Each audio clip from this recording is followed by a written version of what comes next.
Hello, this is Freethought Forum, a program by the Atheist Society of Knoxville and the Rationalists of East Tennessee. I'm Faithless Forrest. And I'm John Clark, and we want you to know that if you don't believe in God, you are not alone. Right here in East Tennessee, you can find free-thinking atheists and agnostics. This is a show for them and for people committed to a life rooted in science and free of supernatural beliefs. Today's show topic is what evolution really says. But first we have some in the news. Billboards are in the news, I guess, John. What's the story there? All right, so let's see if we can get our graphic here. You may have seen that Answers in Genesis, an organization headed by Ken Ham there. And where are they located? And they've got the museum, the Creation Museum, up north of us in Kentucky. That's right, yeah, which I would love to visit, but I don't want to give them money. Don't want to pay for that experience. And I think, if you don't know already, I know Lawrence Krauss and P.Z. Myers, if those are names that you all know of. P.Z. Myers has probably the most popular science blog. Pharyngula, I think it would be pronounced. Yeah, you said it right, Pharyngula. Right. And then Lawrence Krauss is an cosmologist at the University of... author of the book A Universe from Nothing, right, and The Physics of Star Trek, among others. Right, yes. And I haven't read The Physics of Star Trek, but I bet that's pretty good. But this billboard, by the way, I mean, atheists, particularly the group American Atheist, has sent up quite a few number of billboards, some of them saying such things as keep the merry, dump the myth for Christmas, with a... probably should have had a graphic of that, but the idea being, let's keep everything about Christmas that pretty much we all do anyhow, and drop the Jesus myth from it. And I mean, we already dropped the Norse and all the other myths, so we might as well drop that one. And so they've responded with, as you can see there, it says, well, you may not be able to see it, but it says, "Thank God you're wrong," and that's preceded by "to all of our atheist friends." And I see it as more of a tongue-in-cheek comment, but I just want to point out that a lot of our billboards, for example, the Christmas one, "Keep the merry, drop the myth," "You can be good without God." These are all good arguments, I think. I mean, or at least thoughts to ponder. Whereas, like, what do you think when you see this? "Thank God you're wrong." It's just... yeah, well, it's... Is it like this? It makes me wonder, do they think they're really making an argument? Right. To me, this just struck me as... I kind of like it in a way, because it's a metaphor for the entire relationship that we have, our entire show when it comes to... Yeah, the dialogue. I submit a serious argument, and what I hear back is, I'm right, you're wrong. And, it's actually really honest to them. That's a statement of faith, and it makes sense.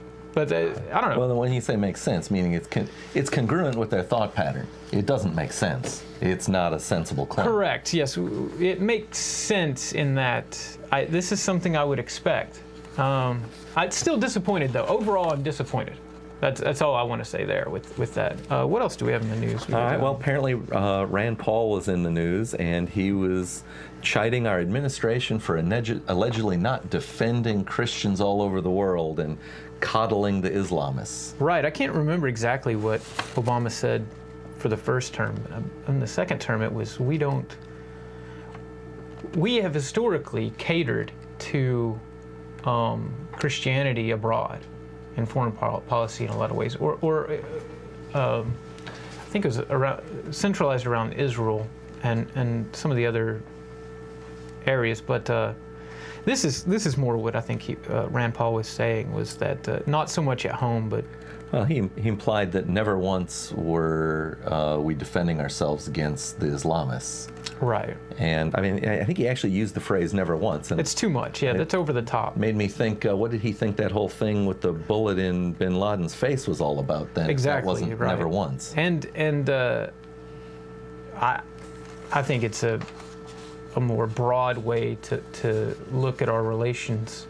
I like the foreign policy regarding how we treat Christians abroad, or any religion for that matter. I think it's pretty fair. It's getting better, anyways. But all right. Yeah. Well, moving on, as we reported some weeks ago in news from Saudi Arabia, for the third time there, women are organizing a driving day in defiance of and to challenge the male-dominated patriarchal culture in that country, which prohibits women from driving. An online petition can be found at the website October26driving.com. That is, unless you're in Saudi Arabia, where it's blocked. Conveniently, yeah. Yes. I tried to access it yesterday, and I noticed even here it's really slow. It had me wondering if there was an organized denial of service attack going on against it. So we'll keep watching. So I guess drive safely, ladies, and we wish you success. You want to mention Salem? Sure. Let's see. October the 12th, 1962, the Salem witch trials end. That'd be 1692. Or 1692. What did I say? 1962. Oh, 1962. I remember that. I don't think it was going on then. Yeah. It's all the same to me. I was born in 81. So. Kids. So long ago. So on this day, the Salem witch trials ended with a formal letter from the Massachusetts governor, Sir William Phillips, outlawed the use of spectral evidence and forbid further imprisonments for witchcraft. The crisis began early in 1692 when various local girls began experiencing fits and claiming they were the victims of witchcraft. Whilst the girls began accusing outsiders in the community who typically bore the brunt of witchcraft accusations, Tituba, Sarah Good, and Sarah Osborne. That was, what's the play? The Crucible. The Crucible. The Crucible. Oh, that's so excellent. Anyways, in March, they began accusing respectable members of the community and the church, such as Martha Corey and Rebecca Nurse. The crisis spiraled out of control and ended with 20 people executed and over 150 languishing in prison. Numerous causes have been given for the mass hysteria that crippled Salem and surrounding areas. Whether it be Puritan zeal and repressed lives, the afflicted girls, the scheming of the local Putnam family, fear of Indian attacks, or even mass poisoning by a grain fungus, the Salem trials remain a dark chapter in American history. I guess in Europe, there's an even more gruesome history. This was something like 20 people killed, but in Europe, right, Salem itself, yeah. There's the records of like 30,000 people having been killed for witchcraft, and maybe even upwards of many tens of millions killed during the sectarian conflicts that go on there. And it's kind of hard to put that in perspective. I mean, if you've seen The Crucible, it's a terrific performance by Daniel Day-Lewis. But if you've, in that sense, you can get this personal perspective. But when you hear 30,000, it's kind of difficult to grasp that. You have to imagine a small town, right? Or a moderate-sized. You know town. what I do is I imagine traffic accidents. And what was Tennessee last year? It's like 1,100. I think annually around 30,000 people die on the roads in the United States. But even then, you just, it seems like the brain, it could be my perspective, it's difficult to imagine all that. So, John, in there they mentioned that this governor outlawed spectral evidence. Tell us about the spectral evidence. Oh, alrighty. Well, this is a form of evidence accepted in courts during the Salem witch trials, one of the darkest, most misogynistic periods of American history. This evidence held that the devil and his minions were powerful enough to send their spirits or specters to pure religious people in order to lead them astray. Satan's minions included many witches who lived in the Salem, Massachusetts area. And I'll note that last week we brought up Justice Scalia's belief in hell, belief in...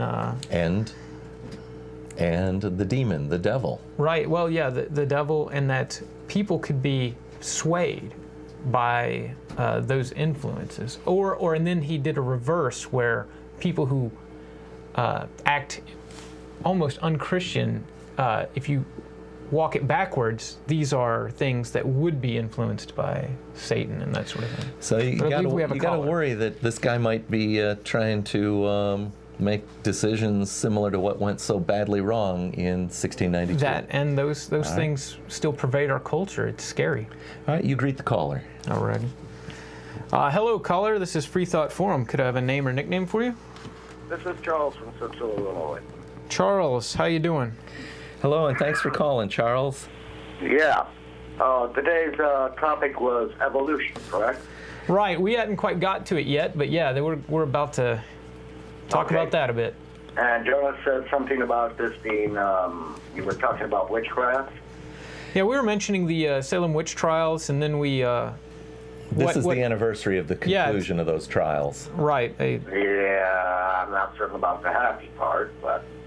I'm sorry? I'm not so certain about the happy anniversary part, but it was an anniversary. It's not. Anyway. Well, it's a very sad thing, but it's something worth noting that at least we figured that part out, or we think we have. So. Yeah. One of the things about the word witchcraft is definitions, like you've seen Congress doing the filibusters and so forth, right? Yeah. The origin of the word filibuster is French for freebooter, okay? Okay. Which is essentially speaking a land-owning person who decided to go out and acquire wealth by attacking somebody. And that was like back in the 15 and 1600s. Okay, right, in the way that they would make the accusation and acquire land? Is that what you're... Yeah. Okay. And the 1800s, the late 1800s, early 1900s, a freebooter was a term used by people who would go out and try to make coups on small countries. Okay. The most famous of which was a man called William Walker, who tried to take over Costa Rica and failed. And he tried to take over Nicaragua and failed and wound up being executed. Right, and are you... I'm trying to follow you here, but what kind of comparison are you trying to draw?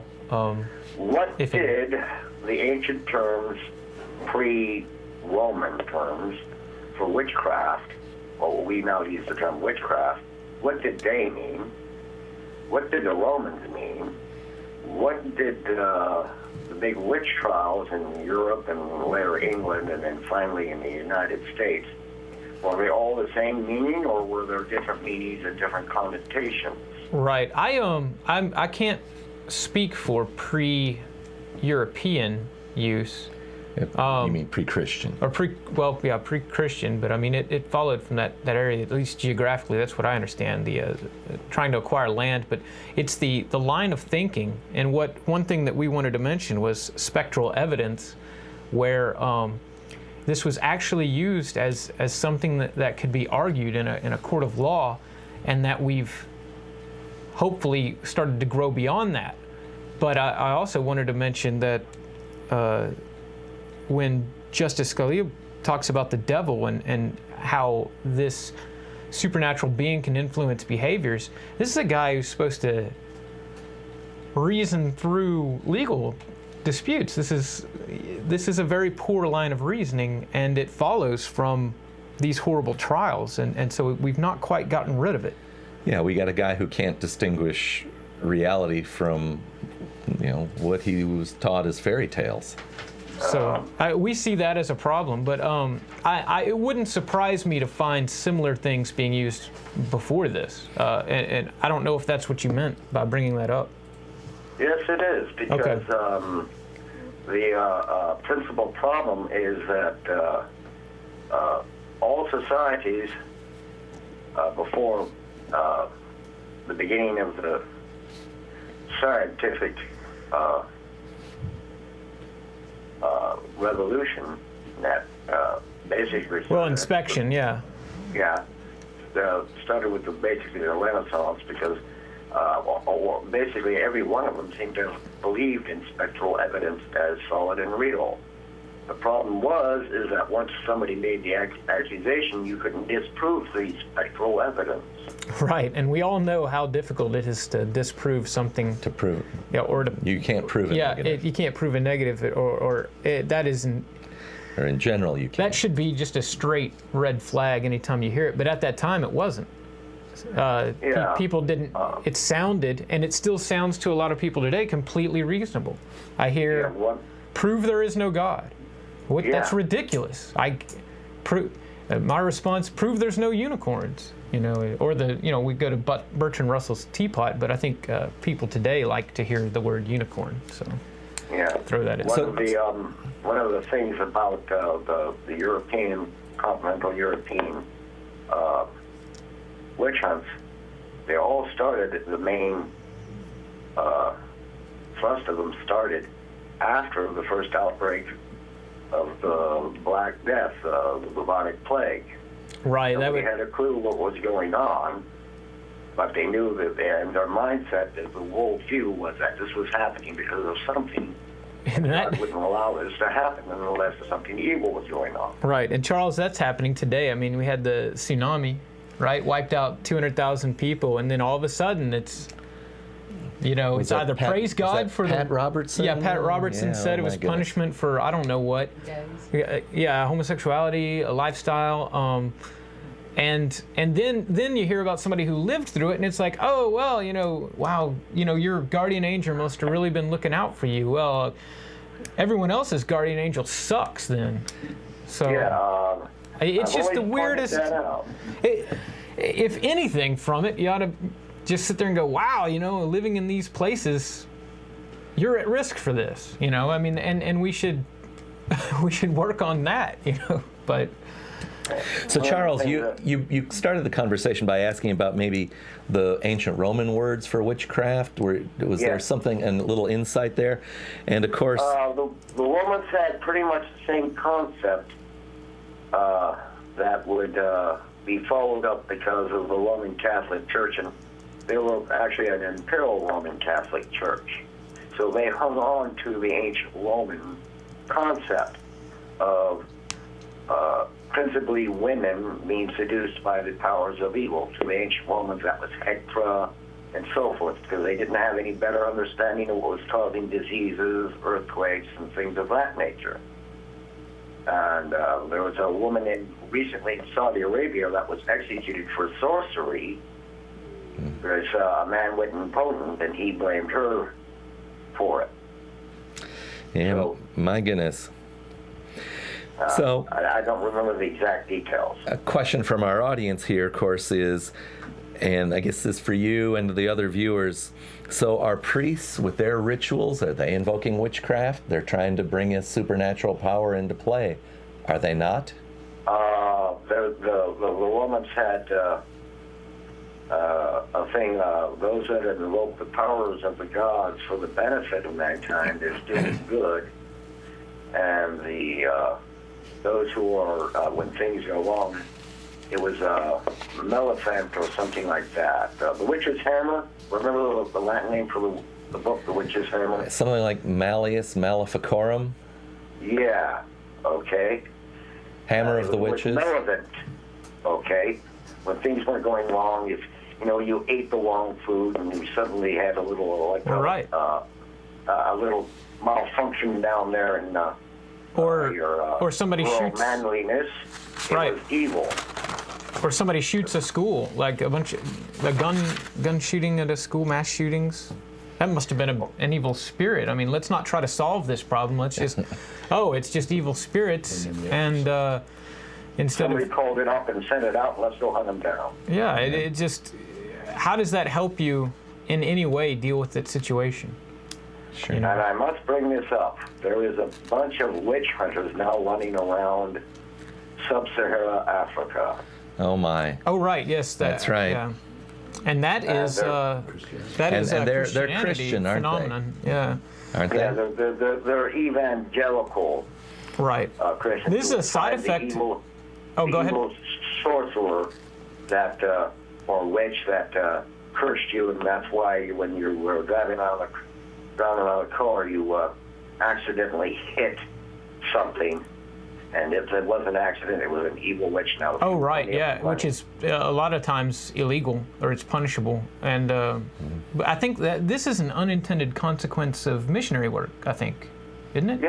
Yeah, I'm not 100% sure. If they're reading that Bible, the Bible's got this: "Thou shalt not suffer a witch to live." And right, and I have no idea what a lot of missionaries do. I mean, the friends that I have that are missionaries, they appear to be doing fine work, but I don't know how they explain those things when they're overseas or wherever they go to bring the good word.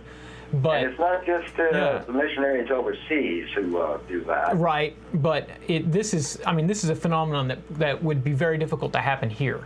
It would be, all of a sudden in Texas, farmers are killing people based off of them hitting their cattle and saying it's a whiskey. I don't have any doubt that someone believes that here, but I doubt that would come to term in our legal proceedings. But I really hate to bring her up, but remember Sarah Palin? Yeah. There's a video out on YouTube where you can find her up in Alaska before she ran for governor with an evangelical preacher from Africa where they were invoking the Spirit of the Lord to bless her and protect her against witchcraft. Right. Well, it didn't work. Well, since witchcraft is, as they're using the term... That's evidence of witchcraft. The fact that Sarah Palin didn't make it is evidence of witchcraft. There it is, right there. And No. This was before she ran for the... Well, that's what I mean, right? I'm trying to make a post hoc fallacy. Yes, and guess what? I'll bet you there's tens of thousands of people out there that believe that. And I'll throw a correlation does not imply causation fallacy in here as well. I would bet that the number of active Wiccans has increased over the years, and I clearly the data shows that these witches have stomped Sarah Palin down. The devil's Scalia's right. The devil's everywhere. They've defeated Sarah. You know what? Wait. Hang on, Charles. Hang on. I think I figured it out. If you take this to the extreme and just let this snowball down the hill, you end up with the Tea Party. It makes so much sense now. Yes, it does. Guess what? You know what other people Pat Robertson blamed for the 9/11? Yeah. It was exactly. Yeah. Pagans, homosexuality, right? He even jumped on that too. He had a hint of Fred Phelps in him there. Yeah, he did. And man. Well, listen, Charles, it's been great talking with you, but I think we should move on to the main subject. But thank you for calling and bringing up the hammer of witches. You're quite welcome. All right, you have a good one. Yep. Get back. All right, this is Freethought Forum, a program by the Atheist Society of Knoxville and the Rationalists of East Tennessee. As you can tell, we're a call-in show, and the line should now be clear. Today's topic is... what evolution really says, or what is evolution? And we've... All right, well, before we get into the main topic, we've got a little joke. It's actually a definition from the Devil's Dictionary by Ambrose Bierce. And take it away, John. All right, so responsibility. As a noun, detachable burden, easily shifted to the shoulders of God, fate, fortune, luck, or one's neighbor. In the days of astrology, it was customary to unload it upon a star. Or, if you're in Congress, to unload on the president. All right. Yes. Well, whenever we do a show touching on evolution, I'm struck by some of the ideas viewers have who call in. And so today I wanted to cover some basic ideas of my understanding of evolutionary theory. Caution to the viewers, I am by education a physicist, and my interest in evolution is a hobby, as well as a few college-level classes. So I may have some mistaken ideas or a little out of date, and we invite viewers to investigate further and correct me if I'm wrong. John, can you tell us about your exposure to evolutionary theory? Well, I mean, from the earliest days, I first heard about it in elementary school and whatnot, but basically what I have knowledge of now is recently taken, biology courses and introductory level stuff where you learn about basically the whole process in a very general way, and it's in a lot of these science courses, you're also learning about the scientific method, which, evolutionary theory is based upon, or is critiqued on, right, as are most other scientific theories. All right. But well, for me, I had classes where we talked about cellular reproduction and how genes work, how the genes are duplicated and then split during cellular reproduction, at the opportunity for errors to creep in, for novel information to creep in during that reproduction process. And then I had another class called zoology, where we talked about the forms of living animals and the fact that the forms show familial type relationships, and the term phylogeny is used. And that's really what when we put what is evolution on the show topic, that's what we're talking about. We're talking about the idea that life has common origin, and that the variety of species, there's a reason for the variety, and evolution explains that by natural selection. Yeah. Well, even in antiquity, people were finding fossils and recognizing them for what they were, evidence of past life. The ancient Greeks noticed and wrote that there was evidence of sea life high in the mountains. I cannot help but think that this is one of the motivations for the invention of stories of a universal flood, as in the story of Gilgamesh, which made its way in part to the Hebrew Bible. That's a great story. Not sure what Asian thinkers may have made of the observations of fossils, but perhaps the myths of dragons were inspired there by the fossils of large dinosaurs, which we still find inspiring today.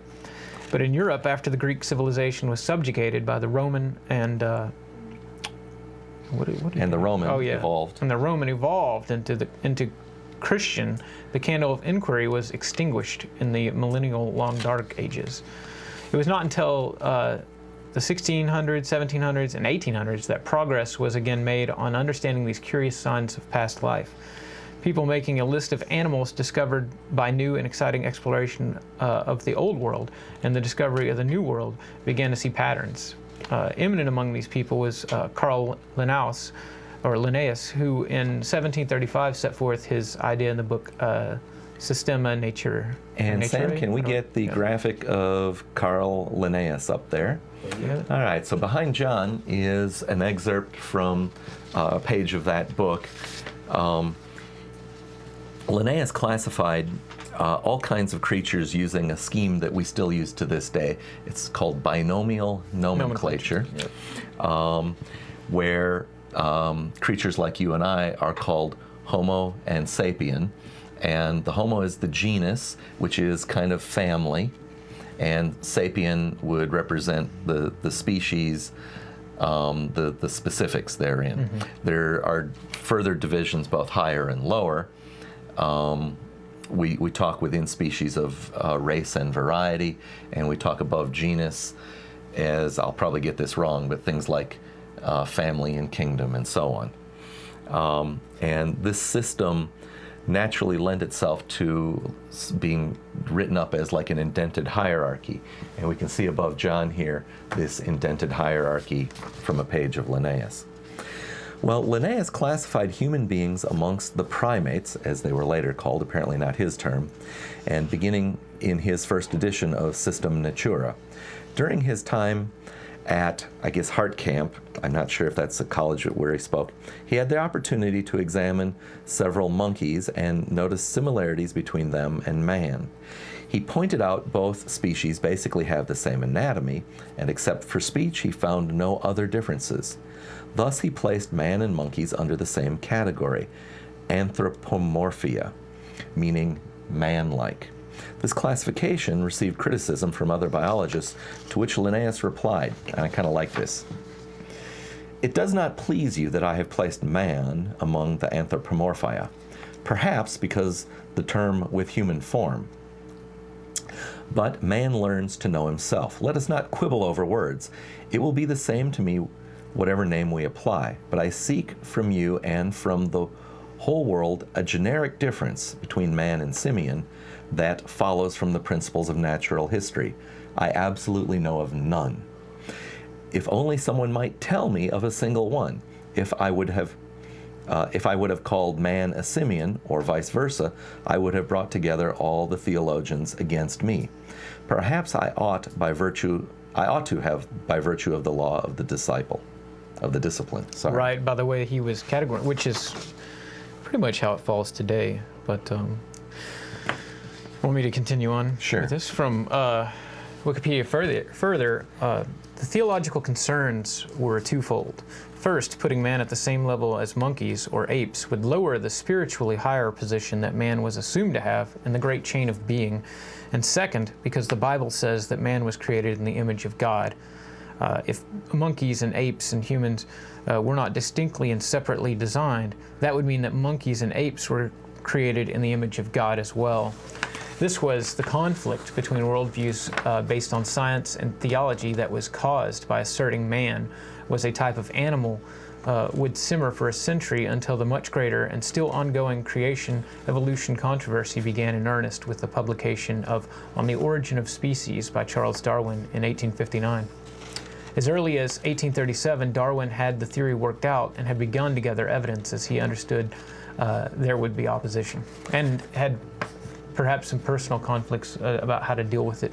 All right, well, floating back behind John here, we have a page from Charles Darwin's notebook of 1837, in which he drew up this idea that there would be common ancestors and that there is diversification over time, much like the branching and going out to twigs and leaves of a tree. And if we get the next slide up and look at the work of Linnaeus and Darwin side by side, and if we, I guess it's over my head, if we look at the work of Linnaeus, and it's rotated 90 degrees here now, what we see are these horizontal lines. They represent the trunk of the tree, and then going up, Right. there are smaller and smaller divisions.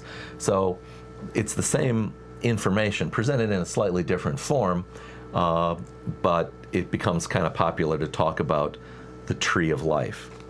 So just like Darwin's, Linnaeus's biology, just like Darwin's drawing, Linnaeus's drawing shows the same branching pattern, Right. where it gets kind of twiggy And at the end. right now, I've heard it said, and I agree, that this is the strongest evidence for evolution today, is that every time we take something that we've learned about biology, or let's say we take a gene that's expressed in a certain animal, you trace it back through the species that have that gene, and you come up with this phylogenetic tree that matches the fossil record. It matches That this sort of tree of branching Yeah, that and- Linnaeus gave all these elaborate names to Yeah, they all overlap. is replicated by the tree of change that we see in the chromosomes and the proteins within. And why living would that things. why would that happen? I mean, it's clear that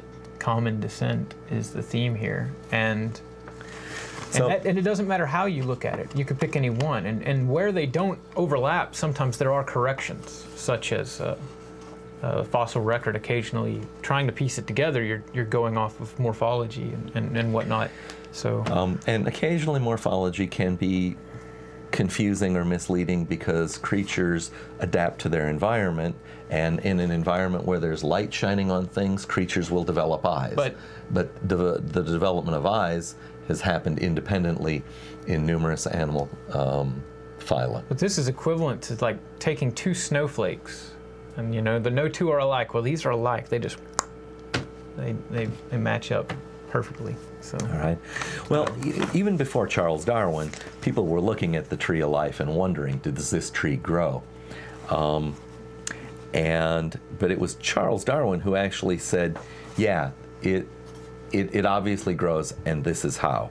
And what he said is that we can observe that there are variations that occur in the creatures around us. They will have novel, occasionally there are creatures that have novel characteristics that their parents or grandparents didn't have, that can enter the population, and if those characteristics are adaptive, they will leave more offspring, and the frequency of that will and increase. it's important to note here that evolution, a caricature of evolution perpetuated by Ray Comfort and what's the actor's name? Do you remember? It escapes me at this.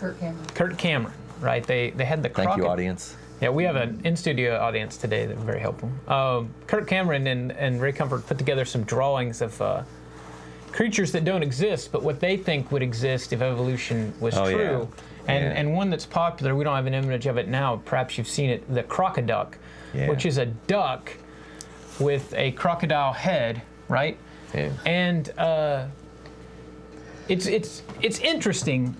That right there shows how much they know about the theory they're critiquing, which is nothing. Yeah, they haven't bothered to learn at all. Organisms, this is what they're trying to do there is say that a duck or an alligator could somehow, that there have to be intermediate could, species between every combination. Right. They entirely missed the argument. Completely ignoring the fact that I believe all birds have a 4-chambered heart, and then reptiles have a 4-chambered / 3-chambered, amphibians 3-chambered, and then you just go back and you get this chordates and all that with this heart that is essentially just a lump in a giant aorta or something, and yeah, they're not following that. They're just taking organisms and putting them together and go, look how ridiculous this is. Of course it's wrong, and they're right. It's wrong. Yes, they are right, because guess what? That's not evolution. That's right. What you should take home from this is every organism that reproduces the same species. That's it. Anytime there's reproduction, the daughter is a copy of the parent, not in the sense that it's a perfect copy, but in the cellular world, they're often very, very, very, very much clones. But except for those random mutations. But when it comes to an organism like us, it's the same species, and it's this immense time that has to take place on top of geological changes. So species changes don't take place from one generation to another. That's at least in mammals. Right.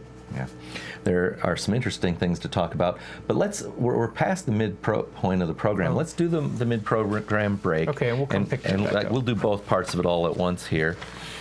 So, in case you're just tuning in, this is Freethought Forum, a program by the Atheist Society of Knoxville and the Rationalists of East Tennessee. Freethought Forum is funded jointly by them and by individual contributions. Shows are live most Tuesdays from 5 to 6 p.m. Eastern on Community Access Television. Tell your out-of-town friends to see us streaming online at ctvknox.org. This is a call-in show, and we are live today, October 15th, 2013. And viewers can call in now to the number on the screen with a short comment or question. Call in now while we go for an informative break. If you live in or around the Knoxville area and are questioning your religious beliefs or simply believe in one less God than everyone else, well, you're not alone. The Atheist Society of Knoxville is a fun and friendly group of people just like you that meets twice a week at a bar or restaurant. We meet every Tuesday night following the show at Barley's Tap Room and Pizzeria for happy hour. You'll find our group either inside or on the patio. Look for Richard Dawkins' silver-jacketed book, The God Delusion, standing upright on the table. On Fridays, we meet at Agave Azul or the Beard and Beer Market. But if you plan to preach, proselytize, provoke, or punch, please don't. We all question what we believe at one point in our lives. If this is the time for you, come join us for food, drink, conversation, and fun. Do you find stories of talking snakes laughable? Do you prefer the scientific method over supernatural beliefs? Are you concerned about religious leaders and organizations imposing their values and rules on your body, your family, and the rest of our society? Well, take comfort in the fact that you're not alone. The Rationalists of East Tennessee meets weekly for fellowship and provides a forum for people who support skeptical thinking and rational discussion of these and other issues. To find out more information or to find out about our next meeting, visit us on the web at www.rationalist.org. Back, the Atheist Society of Knoxville, or ASK, meets 2 times a week. We have evening meetings for food, fun, drink, and conversation.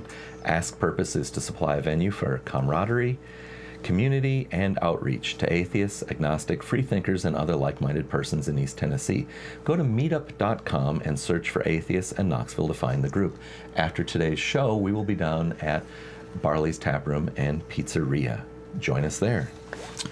In case you are just tuning in, this is a special showing of not a special showing of Freethought Forum, but a program by the Atheist Society of Knoxville and the Rationalist of East Tennessee.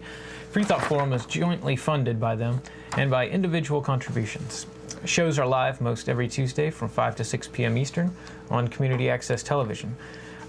Tell your out-of-town friends to see us streaming online at ctvknox.org. All right, I'm going to jump to the Rationalists of East Tennessee. We have Sunday activities involving lively presentations and discussions of topics, both timeless and topical. Once a month we get together for a book club. You need not have read the book to attend, but of course it helps. Visit rationalists.org to find us. November's book is The God Argument, The Case Against Religion and for Humanism by A.C. Grayling. Join us at Barnes & Noble Booksellers, 8029 Kingston Pike, 4 p.m., November 10th. Both the Atheist Society of Knoxville and the Rationalists of East Tennessee help provide a social outlet where you'll find that if you don't believe in God, you're not alone. Not alone. All right. So we were talking about evolution here. Right. Do you know where we left off? It doesn't matter. We've got a slide with, or not a slide, but the ring species. All right, yeah. Bring that one up. Image. And what we were talking about was that, okay, so if every species that reproduces essentially copies of itself, then how do you get to different species? And this is really a stopping point for a lot of creationists, young Earth creationists, people that wouldn't believe in the process of evolution as is defined scientifically. For instance, that Ken Ham, he's a young Earth creationist. We were talking about the crocoduck. I mean, this is an ignorant view of evolution, and so. Well, now we've got to answer this question. How does a species evolve? If not a crocoduck, how a duck from reptiles? And here we go. This is a much shorter progression, but I'll move my head. There we go. There we go. And this is Central Valley, California, and we have the salamanders, right? And they have a geographical barrier here. Yeah. And so what's happened is from the north to the south as they've migrated, just like, or as they live there. Well, yeah. Subject to the conditions. Right. They're actually not migrating over their lifetime, but as they just live and spread, and as they're coming down, you have this geographic barrier, and you have both the salamanders split. Let's be clear. The barrier is the central point here. It's the center of the San Joaquin Valley. It's dry, furnace hot. The salamanders live on the mountains that ring this dry valley. They need, I imagine, as the coastal wind hits it, you get some salamanders more humidity need a moist environment. And then also on the other side. So, but you can see why the center, anyways, is a geographical barrier. And that now allows for selection mechanism, natural selection, to kick in. And as these small variations appear, the environment now selects traits, and we've got two groups. Now, these two groups at the top, I believe, can interbreed. And can you read? So what we have is that there are multiple distinguishable populations around the San Joaquin Valley. There's a gap in the south. They don't actually cross there. But the salamanders on the western edge, the western mountain range, and the salamanders on the eastern mountain range, on the extreme sides, when introduced to one another, do not breed and produce successful offspring. Right. No. Correct. But they can interbreed with their neighbors all the way up and around the valley. So this is something that Charles Darwin speculated would be the kind of condition leading to separate species. But at the time he lived, there was no known instances of it. And so now we have lots of instances. It's important to note, though, that in some ring species, and this is why I mentioned up here at the top.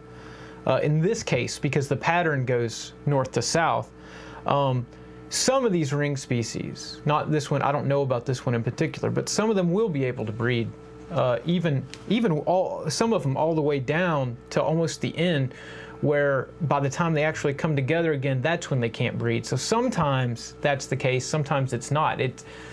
How much genetic variation was there? But the point is with this particular species, that they couldn't on each side. And this is natural selection working. And this is what happens over time to produce drastically different organisms. So let's talk hypothetically that a salamander on the far side of John's head that developed, let's say, a new mutation, that mutation of a gene could work its way through successive generations all the way up and around the San Joaquin Valley and get into the population on the other side through successive generations. But if there were to be something that would kill all the population in the north, the link, then the populations on either side of the valley are now isolated and are forever isolated. Forever isolated, yes. So at that point, they become separate species, unquestionable, at least if the definition means unable to produce fertile offspring. Very likely to become very different, yeah. So there's a kind of a funny thing here, and that is that it is not a change to either creature on the eastern or western mountain ranges that caused them to become a separate species.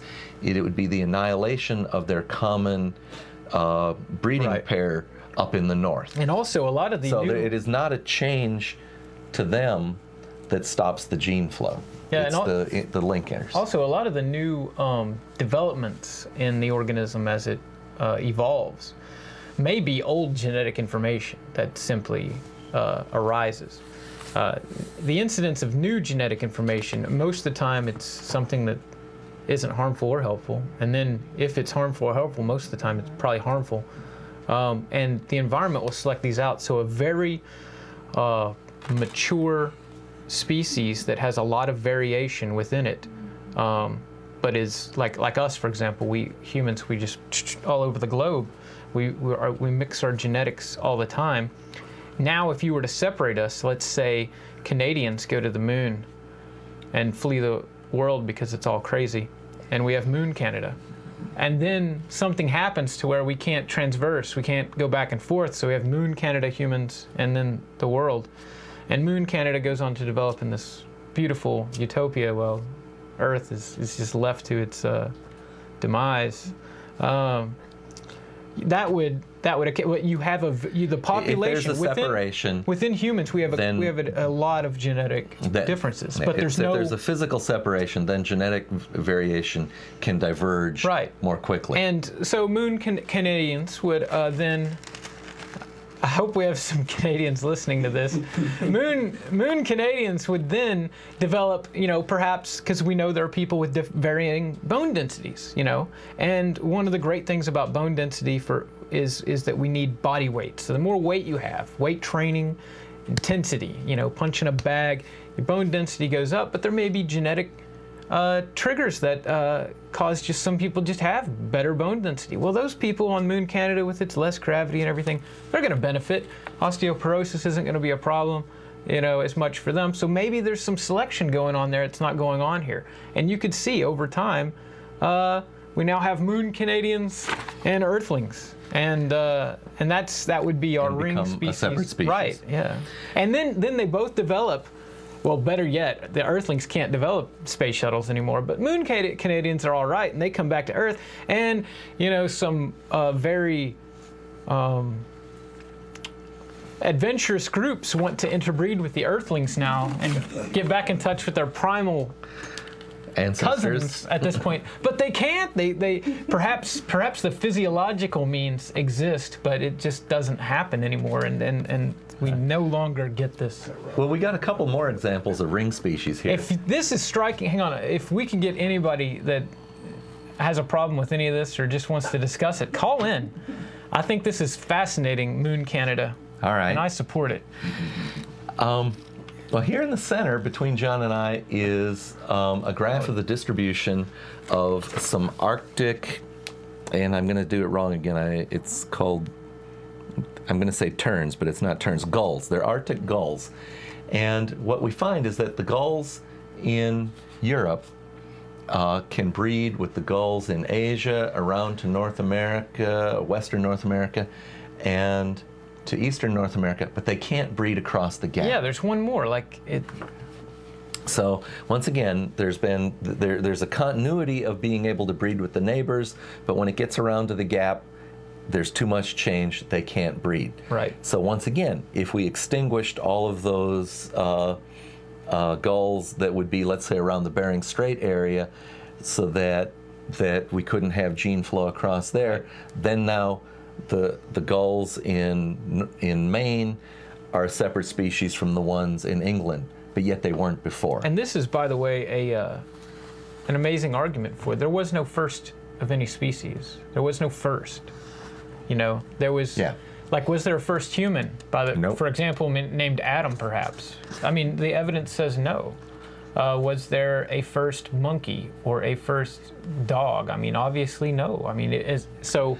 There's even though species only reproduce and produce the same species, in other words, no crocoducks, which, by the way, is even more of a far. That's the notion of that's pretty wild. Very, very, very unlikely to happen. And so even though that species only produce offspring of their own species, we get genetic diversity, and then eventually we get new species. And this can happen quickly in, I guess, hundreds of years even. But most of the time it's... Well, I think the issue of how fast it might happen might be very contingent really matter, upon the specifics of mutations as they might arise and how strong the selection if there's is. immense time, geological time, then this is easy. It's super easy. Moon Canada, it happened in the blink of an eye regarding the locomotion of the tectonic plates. You know, from their perspective, Moon Canada's, tomorrow. So. All right, so behind my head, I've been hiding another ring species, and this is a group of warblers that form a ring around the Himalayan mountains. Now, and apparently, the gap to the north of the Himalayas represents a barrier where they can't breed across that gap, yet they can breed out into Eastern Asia and Western Europe. The Himalayas are an old barrier. They started rising probably like 30 million years ago.